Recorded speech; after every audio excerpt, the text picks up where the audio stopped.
Now listen here, you guys. I know exactly why you're going to be watching the live action adaptation of Cowboy Bebop on Netflix this weekend. Give you one good reason. Ein.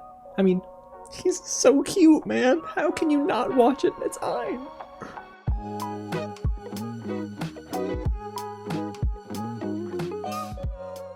What's going on, everyone? James here with another real review, and today we're getting into my spoiler-free thoughts on Netflix's Cowboy Bebop. It's the live-action adaptation of the legendary anime of the same name. Now, I have to preface this review with this.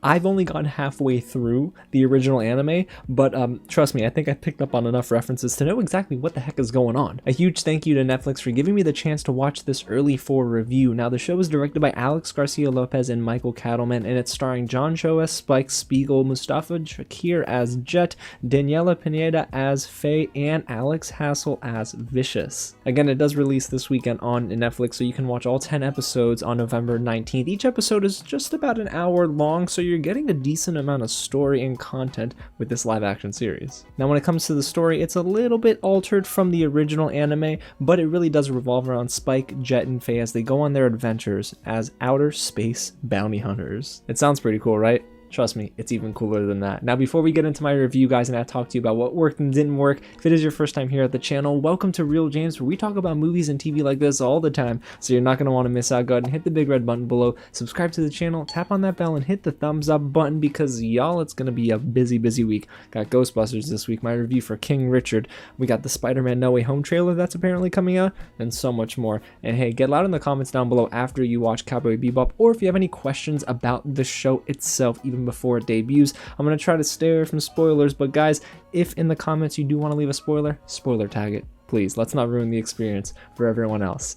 Alrighty, y'all. So you know what? Let's get into what I loved about this live action series, because yeah, there's a lot to like about this. And it starts with our main trio. Spike, Jet, and Faye are just excellent together. There's a great deal of chemistry that's built up over the course of 10 episodes with all three of these characters, and honestly, this is the one area where I feel like the live action series did it better than the anime. There's an amazing dose of humor from Faye, some slick dialogue from Spike, and Jet is the one member that really grounds the crew emotionally. The camaraderie was amazing from start to finish, y'all, and trust me, there are some moments here that as a fan I just had to smile because I actually wanted more of all three of them together. Oh, and of course you gotta add in Ein, because even though he disappointingly wasn't in the show nearly as much as he was in the anime, I still think that Ein is as adorable as ever. Seriously, guys, I just wanted to squeeze his face, but not too hard, just, you know, a little, you're so cute.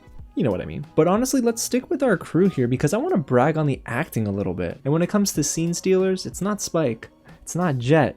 Actually, guys, the scene stealer here is Daniella Pineda as Faye. Her comedic timing was exceptional. She brought a ton of emotion to the role as well, especially during episode 7, where she's trying to find out about her parents and her past. And whenever she's on screen, guys, this show gets an entire boost. I love her portrayal as Faye much more than what we got in the anime. See, again, there are some things that I'm willing to be honest about, because the anime is amazing, sacred to others, but there are some things in this show here on Netflix that just worked a little bit better for me, and Faye Valentine is on that list. And there's also a great deal of progressive elements found with Faye here in the series, and that's about all I'll say about that. I'll leave it up to your imagination. But let's move on to John Cho as Spike Spiegel. Again, when I first heard about John Cho as Spike, I was sold, and guys, it's even better than you think it could be. He's the definition of cool during this series, where he really does embody the character very well from episodes 1 all the way to episode 10. And even before coming into this series, I've already liked John Cho as an actor,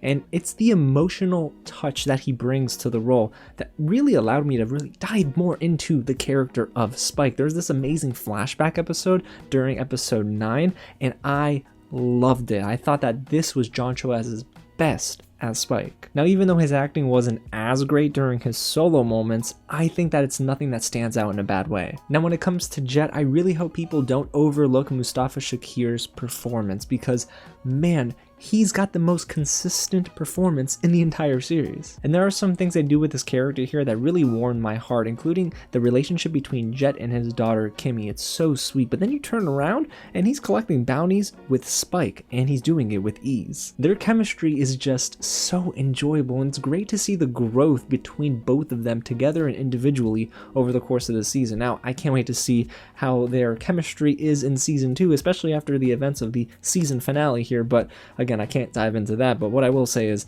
it leaves the door open for something really interesting. And outside of our main cast, I thought our supporting cast had some standouts too. Like Tamara Tooney, who is the owner of Anna's nightclub. I thought it was an excellent touch to really keep her character a little mysterious, right, up until the very end, but I love her performance. She's just a commanding presence on screen, right alongside Gren, who's played by Mason Alexander Park. Both of them have some very funny moments, but also some very serious moments together as well. Now, okay, y'all, let's move on from the acting and get into the production itself, because I felt that everything from cinematography to score and even much more set a new standard for Netflix live-action adaptations. And I know there have been live-action adaptations on Netflix that don't necessarily do as well for fans, but I think that this is going to be a treat for most fans that have been waiting for some set pieces to come to life. When it comes to the music, Yoko Kanno, who composed the music for the original series, delivers a stunning blend of familiar jazz tunes coupled with a bluesy sound that really fit both the high-intensity moments of gunfights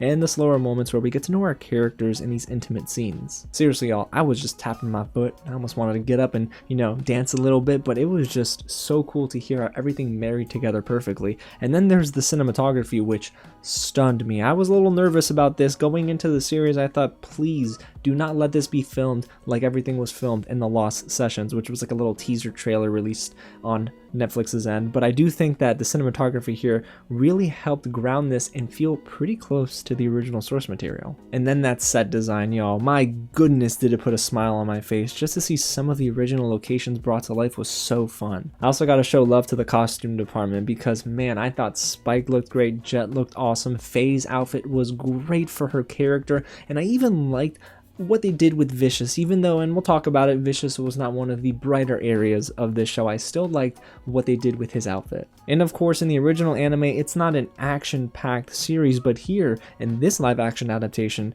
the action was sometimes turned up to 11. And the choreography itself was amazing. The hand-to-hand sequences with Spike, or even the gunfights that include Jet, Faye, and the gang, I still thought it looked really cool. And there was even one moment, I think it was episode 9, there's this amazing tracking shot where you just see Spike mowing through people, kind of like his own John Wick moment.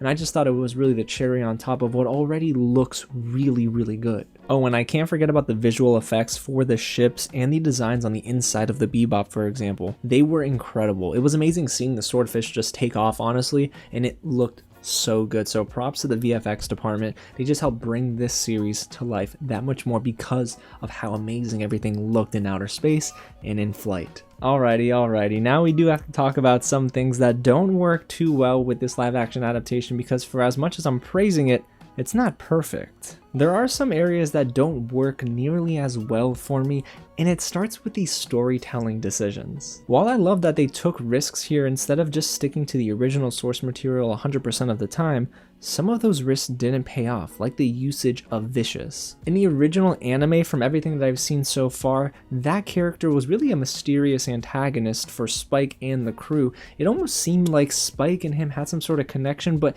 it hadn't reached to a head yet. We don't necessarily know the full extent of their past together. Here, I do think that they maybe use Vicious one too many times in certain scenes, and there's an overabundance of his story that kind of takes away from episodes. And honestly, Vicious's storyline just adds to episodes that don't really need him to make an appearance. And as much as I do think Alex Hassell can act his butt off, I think he might have been a little miscast here as Vicious. I never really bought his performance. This also falls on the writers though, because his lines were a bit hammy and heavy-handed at times. Like, I know he's the big bad with temper issues, but we don't need him to tell it to us 5 episodes in as if we've just now got exposed to this character of Vicious.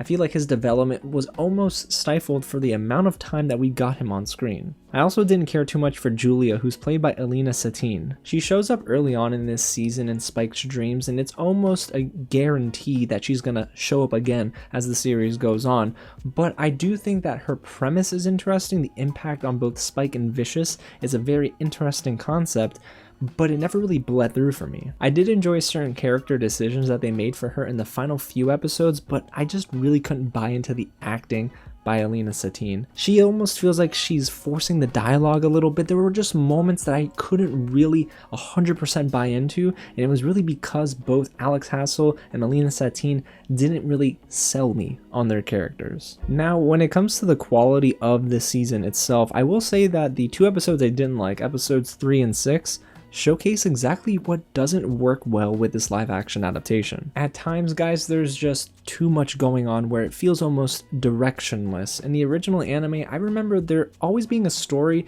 that sort of just hung over the head of audiences, and it kind of connected, but it wasn't always as linear. Now in this adaptation, guys, the story is linear and sometimes to a fault, because it can take away from some of those episodes where we see Jet and Spike go off on adventures. There's always something that has to tie it back to that main storyline, and that doesn't really help this series. And before we get into my overall thoughts, guys, I do think it's worth saying that this adaptation will not work well for fans that aren't really familiar with the original anime. Now, I'm sure it'll work for some audiences, and I do hope that if some audiences enjoyed this and they haven't seen the anime, they'd go back and watch that.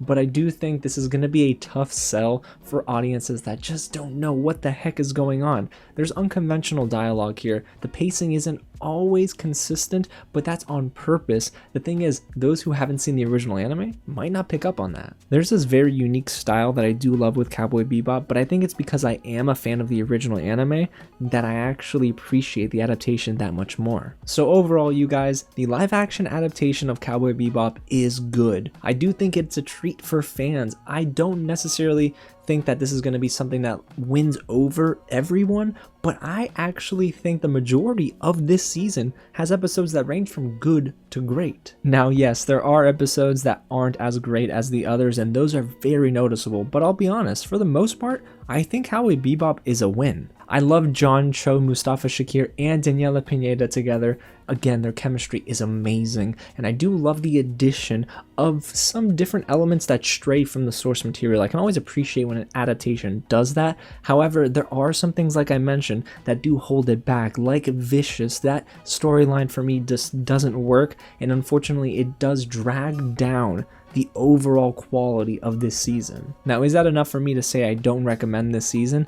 Absolutely not. I do think that this is a very successful adaptation, and it's one of Netflix's best. And honestly, I just love the amount of time that we get with these characters because it allows us to explore who they are outside of bounty hunting. I love that we got the moments with Jet and his family. There are so many cool episodes that take a different approach, like a noir-filled episode, and even that flashback episode, like I mentioned at the end, was just incredible. This series, honestly, so far, has started off great, it ends great. In the middle, it can, get a little rocky, but for the most part, I think when you stick with it, you're going to be satisfied by episode 10. Oh, and it doesn't hurt to hear the original theme song every single episode either. There's a lot that this live action adaptation does to remain faithful to the original source material, and I do love the fact that they threw in little Easter eggs that only fans would appreciate, to be honest with you.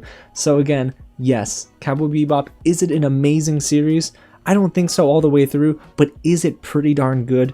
Absolutely. I enjoyed my time with this, and I do think it's like a solid B plus at times. And yeah, if you're a fan of the original, I do think that you're gonna really appreciate this series that much more. So there you have it, you guys. That's my spoiler-free review of Cowboy Bebop. All 10 episodes again drop this weekend, and when they do, I'm gonna need you guys in the comments. Let me know if you agree with me, if you disagree with me, or if you fall in the middle. And hey, let's keep it a little civil, okay? I know Ein wasn't around all the time, but that's like not enough to really drag all this down. There's an important reveal towards the end that I think is gonna make some fans happy, or some fans a little upset. And hey, if you haven't already, go ahead and hit the big red button below, subscribe to the channel, tap on that bell, and hit that thumbs up button because like I said, y'all, I have so much content coming out and I can't wait to share it with each and every one of you. Alrighty everyone, again, thanks so much for watching, and I'll catch you at the next screening. And I might catch you at the next screening with a dog. Seriously, actually, corgis, am I allergic to corgis? I think I am. Dang it, I'll just buy like 5 or 6 inhalers, that'll get me through.